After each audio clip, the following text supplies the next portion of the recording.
Have you ever found yourself, scrolling through headlines and something just stops you?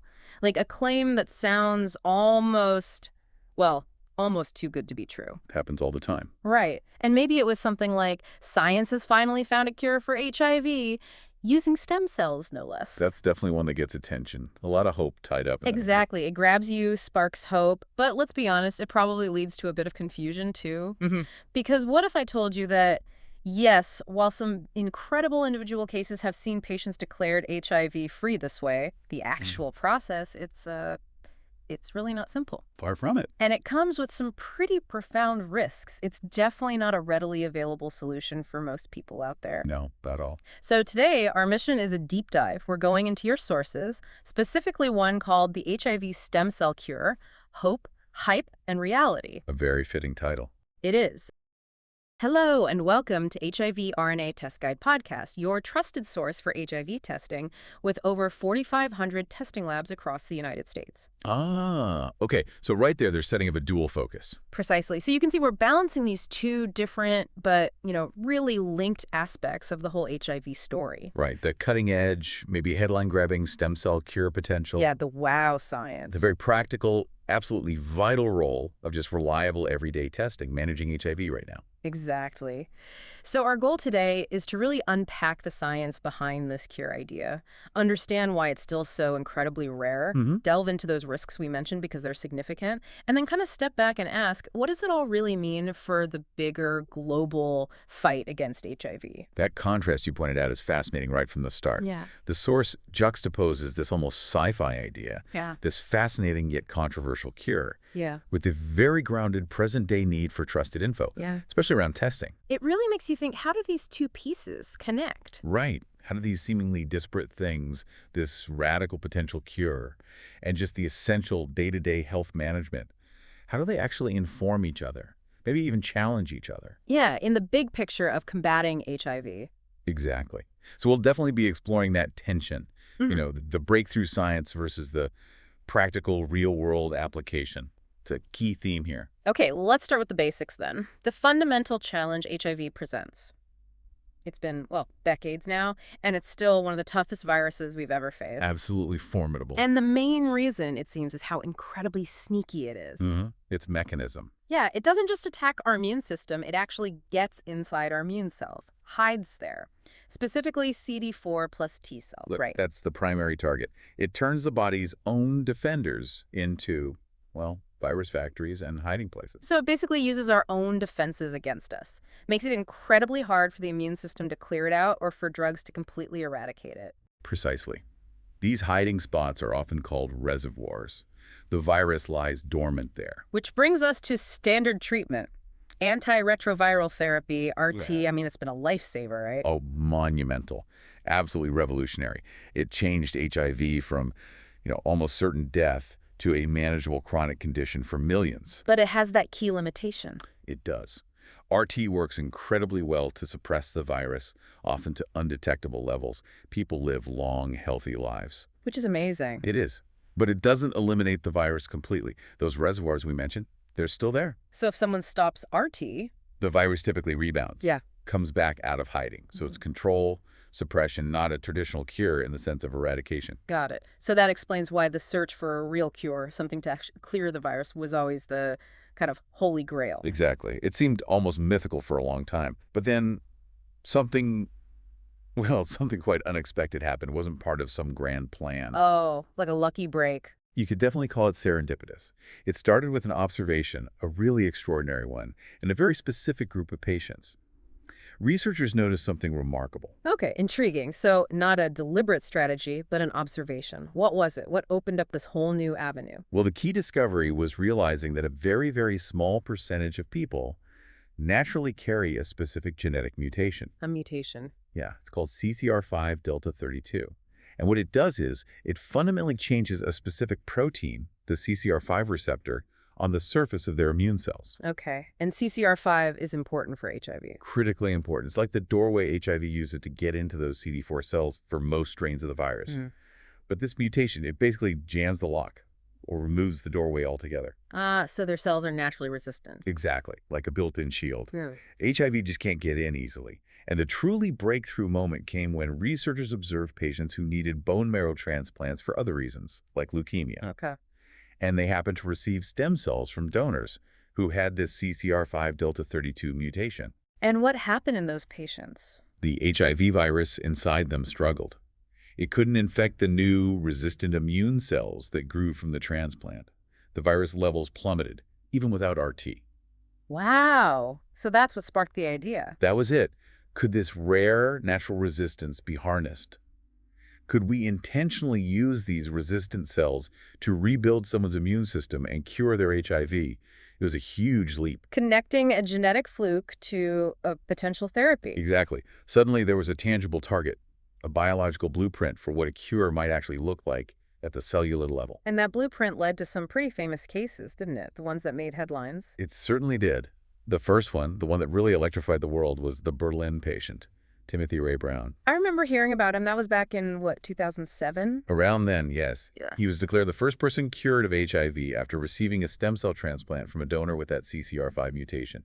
It was unprecedented. Just incredible. It was a symbol of hope, really. Absolutely. Proof that a cure was even possible. And he wasn't the only one, though, right? Others followed. That's right. His case, while pioneering, wasn't isolated forever. Later came the London patient, the New York patient, the Düsseldorf patient, others too. Similar stories? Similar outcomes, broadly speaking. Long-term remission. The virus stayed undetectable even after they stopped their RT, functionally cured. That must have generated so much excitement. Huge excitement. Global headlines. It really felt, for many, like we were finally turning a major corner in the fight against HIV. But you hinted earlier, there's important context here. There is. Yeah. And it's absolutely crucial context. While these cases were monumental, they also highlighted the incredibly unique circumstances involved. Which were? These patients, Timothy Ray Brown included, weren't getting these transplants for their HIV. Ah, right. You mentioned leukemia. Exactly. They were undergoing these extremely aggressive, high-risk stem cell transplants, primarily to treat life-threatening cancers. Right. Leukemia, lymphoma. So the HIV cure was almost a side effect. A positive one, obviously, but still secondary. A secondary, extraordinary, and frankly, very fortunate benefit. The transplant was a desperate measure to save their lives from cancer, first and foremost. That's vital to understand. These weren't elective procedures just for HIV. Not at all. They were already facing a terrible, life-threatening cancer diagnosis that required this kind of drastic intervention, wiping out their existing immune system. Okay. That really changes the perspective on whether this could be a widespread cure. Immensely. It immediately points to the invasiveness, the danger, and therefore the very limited applicability of this specific procedure as a general HIV treatment. It wasn't a choice for them. It was a necessary step in fighting another deadly disease. Okay, let's get into the how, then. How does the stem cell cure actually work? Because it sounds incredibly complex. It is. It's not a pill, not an injection. It's a radical overhaul, a complete reset of the body's immune system. Step by step, what happens? Okay, step one is probably the most brutal part. The patient's existing immune system, the one susceptible to HIV, has to be completely destroyed. Destroyed? Using very high-dose chemotherapy, sometimes radiation, it's called conditioning. It basically wipes the slate clean, but it's incredibly harsh. So you're left with no immune system. Essentially, yes. For a period, the patient is profoundly immunocompromised, extremely vulnerable to infections. It's a very dangerous phase. They often need to be in strict isolation. Wow. Okay, that sounds intense. What's the immediate risk there? Massive risk of severe infections, bacterial, viral, fungal things a healthy immune system handles easily. Plus, the chemo and radiation themselves are toxic. They can damage organs. Right. It's a scorched earth approach, you said. It really is. Yeah. Calculated, but incredibly risky. Okay, so the old system's gone. What's step two? Step two is the transplant itself. The patient receives an infusion of donor hematopoietic stem cells. These are the cells that create all blood and immune cells. But not just any donor cells. Crucially, no. These stem cells must come from a donor who has that specific HIV-resistant CCR5 delta 32 mutation. And the donor also has to be a compatible match, right? Like for any transplant. Exactly. So you need a compatible tissue match and this rare genetic mutation. That combination is incredibly hard to find. We'll come back to that rarity. So the resistant cells are infused, then what? Step three. Step three is engraftment. Over weeks and months, these new donor stem cells settle into the patient's bone marrow and start to work. They begin producing new blood cells, rebuilding the entire immune system from scratch. But this new immune system is different. Completely different at a key level. Because it grew from those CCR5 delta 32 cells, it has built-in resistance to HIV. The virus just can't infect these new cells easily. It's like replacing vulnerable soldiers with immune ones. A good analogy. They're impervious to HIV's main attack route. So step 4 is the virus fades away. Essentially, yes. With the new resistant immune system taking over, HIV has fewer and fewer places to hide and replicate. Those hidden reservoirs gradually shrink. Eventually, the virus becomes undetectable in the blood and tissues, even without RT. And it doesn't come back. That's the cure state. That's the goal. Long-term remission off RT. Yeah. So yeah, when we call it a radical reset, it really captures that profound cellular-level transformation. It definitely does. And that phrase, radical reset, it really does make you think about the sheer invasiveness, doesn't it? The systemic impact. Yeah, it's not just tweaking something. No, it's a total biological reconstruction. The body endures the destruction, then this painstaking, perilous rebuilding of its entire defense network. It's fundamentally altering the patient's immunological identity. Which brings us squarely to the risks, because this amazing science comes at a potentially terrible cost. Absolutely. We have to shift from the wow to the, whoa, wait a minute, the sobering reality. Because stem cell transplants, as you said, they are not routine. Far from it. They are life-threatening interventions. Yeah. Reserved for the direst situations, usually aggressive cancers where it's the last resort. So what are the major dangers? We touched on the conditioning. Yes, the chemoradiation itself. High risk of fatal infections while the immune system is wiped out. High risk of organ damage, heart, lungs, kidneys, liver, both short-term and long-term toxicity. Serious stuff. Very serious. Patients can spend months in the hospital fighting for their lives, even if the transplant works against the cancer or HIV. And then there's finding the donor. You said that CCR5 mutation is rare. Incredibly rare. The source states about 1% of people of European descent have it. Even rarer in other populations. 1%. Yeah.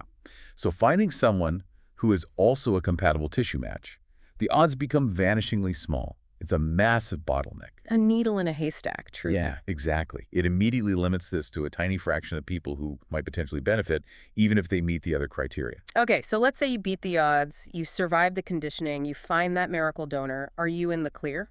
Unfortunately, no.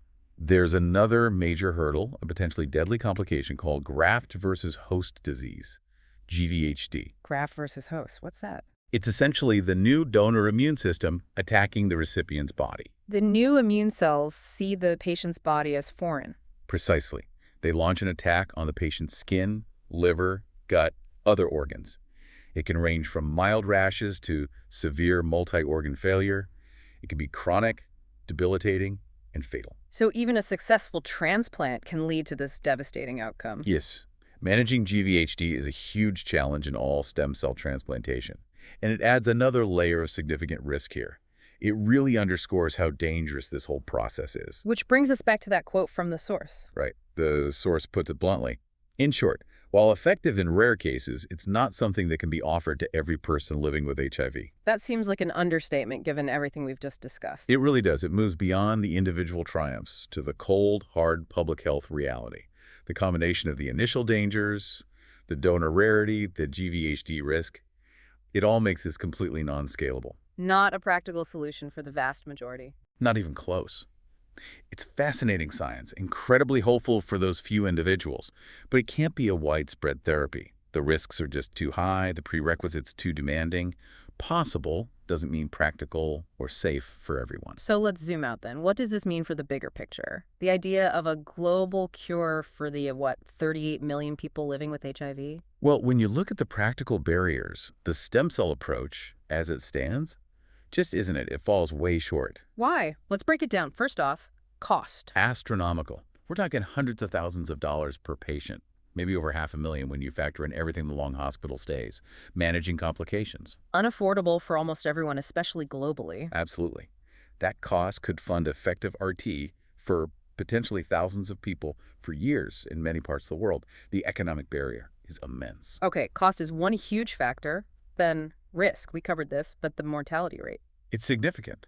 The source suggests mortality associated with the transplant itself can be up to 20%, maybe higher, depending on the patient's condition. 1 in 5 might not survive the procedure. Conservatively, yes. That's an incredibly high price, Hmm. especially when HIV itself, with RT, allows for a near-normal lifespan. The risk-benefit calculation just doesn't work for most people with HIV. It raises huge ethical questions too, doesn't it? Resource allocation. Definitely. How do you justify such an expensive, risky procedure for a few versus scaling up proven, affordable therapies for millions? It's a tough dilemma. Then there's accessibility. Who actually gets this treatment? As we said, it's almost exclusively limited to people with specific life-threatening blood cancers who already need a stem cell transplant for that cancer. It's a side effect cure for a tiny niche. Exactly. It's not an option available to the wider HIV-positive community. Maybe a few hundred people globally, max, would even fit the criteria. And finally, scalability. Can this ever be ramped up? Simply no. Even if it were safer and cheaper, which it isn't, the logistics are impossible for 38 million people. Finding donors, the specialized hospitals, the intensive care. The infrastructure, the trained staff, the cost.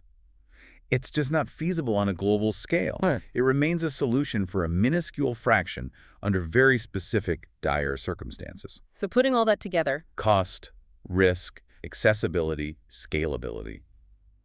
These factors clearly show why this method, despite the science, cannot be the practical global solution we need. it highlights the gap between a scientific marvel and a real public health intervention. Precisely. A breakthrough for a few versus something that can tackle a global pandemic. Very different things. Okay, that's a sobering reality check on the stem cell cure. So let's pivot, like the source does. Let's shift from those headlines back to everyday health. Back to what works for the vast majority. Exactly. Because while stem cell cures grab attention, the tangible reality is that early detection and consistent treatment are still the most powerful tools we have. Absolutely, the cornerstone. They're the keys to living a long, healthy life with HIV right now. Which brings us back to testing. Regular HIV testing. The critical first step, detecting the virus early, often before any symptoms even appear. And the source specifically mentions the HIV RNA test for earliest detection. Can you explain that a bit? How's it different? Sure. So standard tests often look for antibodies, which are the immune system's response to HIV, but it takes time for the body to produce enough antibodies to be detected weeks, sometimes longer. This is the window period. Okay. The HIV RNA test, however, doesn't wait for the immune response.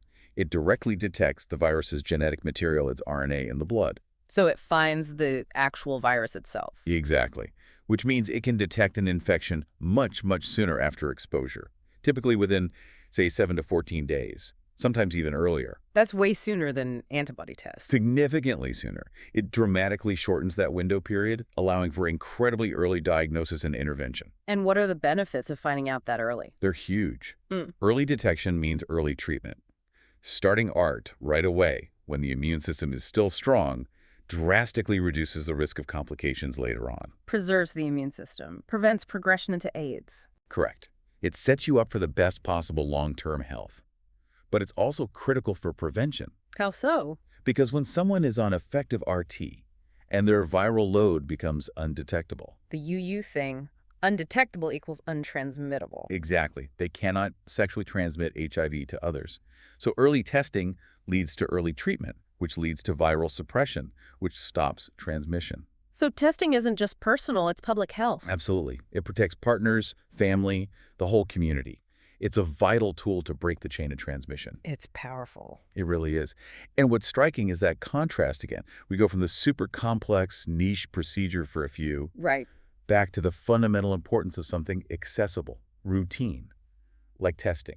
It really underscores the difference between a scientific frontier and a public health necessity. It does. Yeah. And it raises that question. Why is early detection so vital? Not just for one person's health, but for the whole strategy to curb the epidemic. Because it ripples outwards. Exactly. It improves individual lives and community health by stopping spread. It's the bedrock of modern HIV care and prevention. Far more impactful on a population level than the current stem cell approach. Testing is the gateway. Okay, but let's not dismiss the stem cell research entirely. Even if it's not a practical cure now, are we learning things from it? Oh, absolutely. It's not a dead end at all.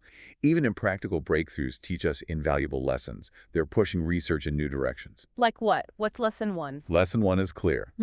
Targeting that CCR5 receptor is likely a key strategy. Because the mutation works. Right.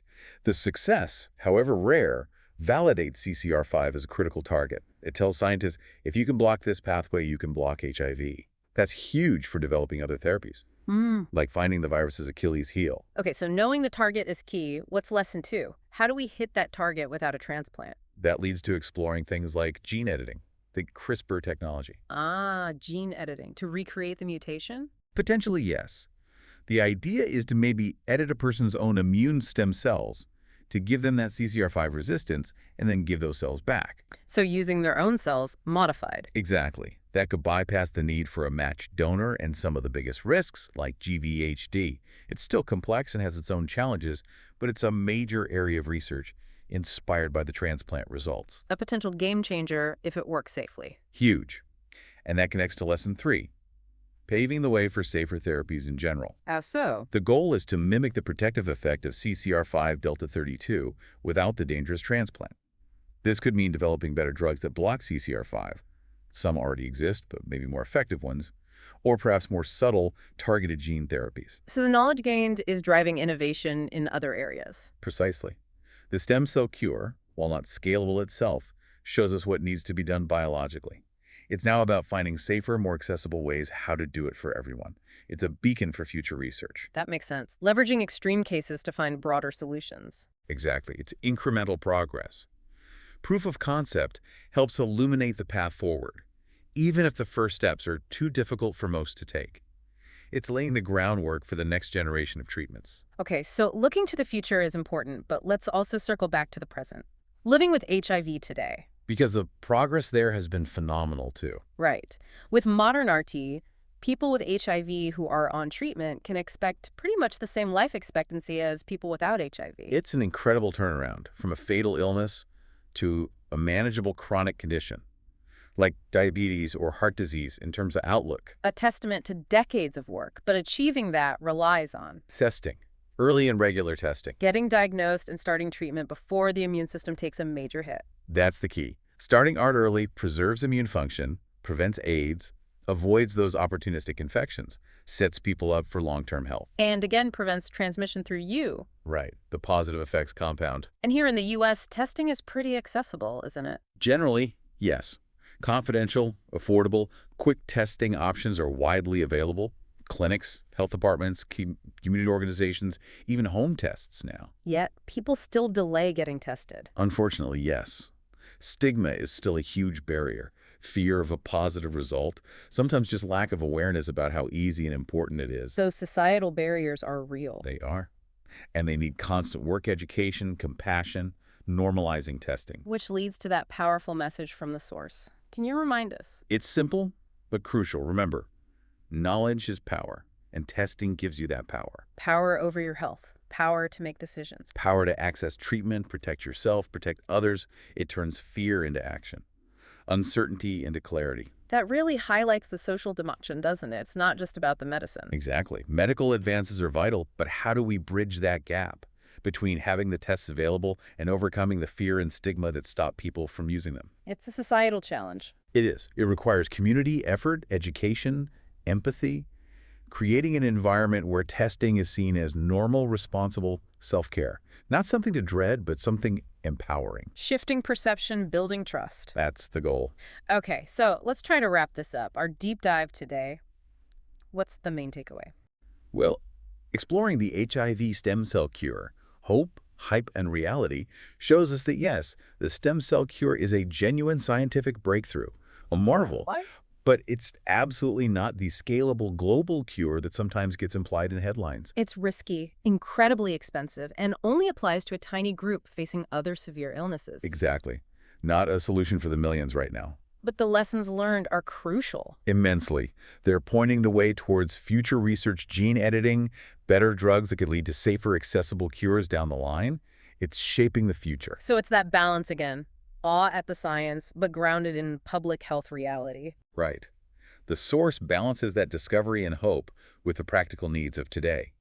It calibrates expectations, acknowledges the science, but emphasizes the ongoing need for testing and treatment for the vast majority. Understanding the peak of science, but also the foundations of everyday health. And it highlights that ethical dilemma, focusing resources on a moonshot for a few versus shoring up proven strategies for millions. Where should the balance lie? A tough question. And for our listeners, the source had a very direct call to action, didn't it? It did, basically. If you've listened this far, you know testing is key. Don't wait for symptoms. Don't let fear win. Get tested today. And it even gave a specific resource. Yeah. Visit HIVRNAtestguide.com to find quick, affordable, confidential testing across the U.S. over 4,500 labs, making it easy to take that step. Taking control of your health. It's practical, immediate. And finally, it left us with that thought-provoking question. The one about pursuing risky cures versus focusing on prevention and treatment. Exactly. Do you think stem cell cures should be pursued aggressively, even if they're risky? Or should we focus more on prevention and accessible treatment? It really makes you think, doesn't it? How do we, as a society, balance chasing these high-risk breakthroughs The potential of science. with the urgent everyday needs? Prevention, treatment access, public health infrastructure, it's complex. A profound question about priorities, ethics, and resources. Something for everyone to consider. An excellent thought to end on. We really hope this deep dive gave you a clearer, more nuanced picture of the HIV cure research, the realities today, and crucially, the enduring power of testing. Keep learning. Keep asking questions. Thanks so much for joining us.